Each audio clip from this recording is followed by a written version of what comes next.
తెలంగాణ రాష్ట్ర సమితి పార్టీలోకి ఇప్పుడే చేరినటువంటి గజ్వేలి నాయకులు ఒంటేరు ప్రతాపరెడ్డి గారు మాట్లాడాల్సిందిగా కోరుతున్నాను. జై తెలంగాణ, జై తెలంగాణ. 2 నిమిషాలు దయచేసి అందరూ నిశ్శబ్దంగా ఉంటే ప్లీజ్. గౌరవనీయులు పెద్దలు తెలంగాణ రాష్ట్ర సమితి వర్కింగ్ ప్రెసిడెంట్ కేటీ రామారావు గారికి,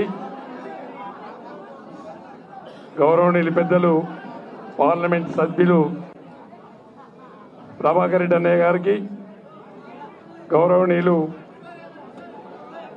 ఎమ్మెల్సీ భూపతి రెడ్డి అన్నయ్య గారికి, గౌరవనీయులు ఎమ్మెల్యే జీవన్ రెడ్డి గారికి, గౌరవనీయులు పెద్దలు శ్రీనివాసరెడ్డి అన్నయ్య గారికి, గౌరవనీయులు పెద్దలు మా ఎలక్షన్ అన్నయ్య గారికి, గౌరవనీయులు పెద్దలు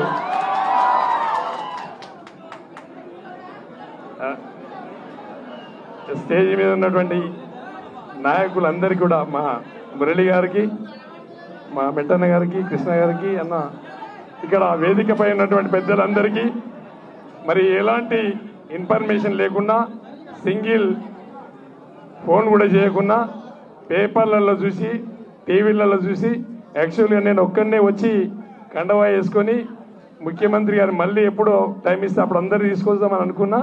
మరి పొద్దున రామన్న ఒక సింగిల్ ఫోన్ చేసి వచ్చే వాళ్ళని రమ్మని చెప్పాను. ఒక 15 మందికి చెప్పడం వల్ల మీరు కనీసం ఇంతమందికి రావడం, మీ అందరికీ నేను నా శిరస్సు వంచి నమస్కారాలు తెలియజేసుకుంటూ, ముఖ్యంగా నాకు రామన్న 2009లో రమ్మన్నాడు, రాలేదు. 2014లో రమ్మంటే రాలేదు. 2018లో రమ్మంటే కూడా నేను రాలే. ఈసారి లాస్ట్కి నువ్వు వస్తావా లేదా అని సంగతి ఏంటంటే తప్పకుండా వస్తున్నా అని చెప్పి ఆ ఇచ్చిన మాట కట్టుబడి రావడం జరిగింది.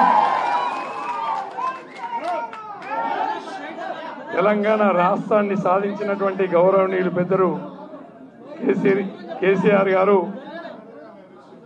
రెండవసారి కూడా భారీ మెజార్టీతోని దాదాపు 88 స్థానాలు కైవసం చేసుకొని ముఖ్యమంత్రి గారు ఇచ్చినటువంటి సంక్షేమ పథకాలు పేద ప్రజలకి నేరుగా జేబులలోకి వెళ్ళినాయి.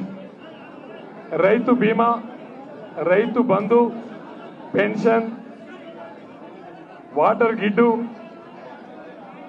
యాదవులకి గొర్రెలే కానీ, రైతులకు బర్రెలే కానీ ఏది ఇచ్చినా కూడా నేరుగా ముఖ్యమంత్రి గారు ఇచ్చిన పథకాలన్నీ పేద ప్రజలకి నడమ ఎలాంటి బ్రోకర్ లేకుండా జేబుల్లోకి వెళ్ళినాయి. కాబట్టి మొన్నటి ఎలక్షన్లో ఎక్కడ చూసినా భారీ మెజార్టీని ఇచ్చినటువంటి ప్రజలు ముఖ్యమంత్రి గారు తీసుకున్న సంక్షేమ పథకాలకి ఓట్లు వచ్చినాయి.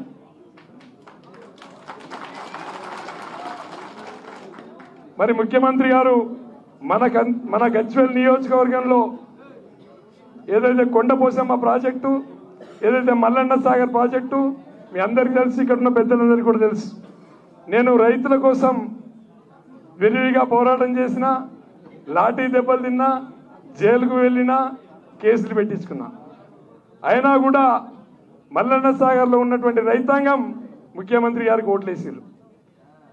కొండపోసమ్మ ప్రాజెక్టులో ఉన్నటువంటి రైతాంగం ముఖ్యమంత్రి గారికి ఓట్లేసారు. అంటే ముఖ్యమంత్రి గారు తీసుకున్న నిర్ణయం కరెక్టు, నేను తీసుకున్న నిర్ణయం రాంగ్ అనిపించింది. కాబట్టి ఇవాళ ముఖ్యమంత్రి గారి నిర్ణయానికి కట్టుబడి ఇవాళ టీఆర్ఎస్ పార్టీలోకి రావడం జరిగింది. ఏది ఏమైనప్పటికీ మన గజ్వేల్ ప్రజలంతా కూడా అదృష్టవంతులు. ఎందుకంటే ముఖ్యమంత్రిగా మన నియోజకవర్గంలో చాలా డెవలప్మెంట్ చేసుకున్నాం, చాలా అభివృద్ధి జరిగింది. కానీ నేను కూడా ఎమ్మెల్యే కావాలన్నటువంటి కసితో నేను పని చేసుకుంటూ పోయినా, మరి ముఖ్యమంత్రి గారు ఉన్నారు, నేను ఎక్కడికి వెళ్తా అని చెప్పి అనుకోకుండా నేను ఎమ్మెల్యే కావాలన్న తాపత్రయంతో కొట్లాడిన తప్ప ముఖ్యమంత్రి గారు ఉన్నారు, నేను గెలవను చెప్పి ఎప్పుడు కూడా అనుకోలేదు. మరి ఏదేమైనప్పటికీ ఇవాళ రామన్న ఎన్నోసార్లు చెప్పినప్పటికీ కూడా నేను రాలేకపోవడం నా దురదృష్టకరం. నేను వచ్చి ఉంటే నేను ఎంతో లబ్ధి పొంది ఉండేవాడిని.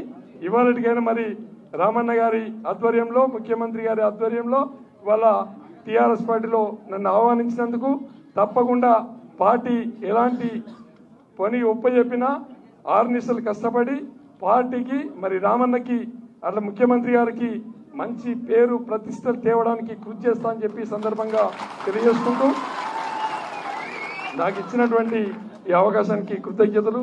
జై తెలంగాణ, జై రామన్న, జై కేసీఆర్.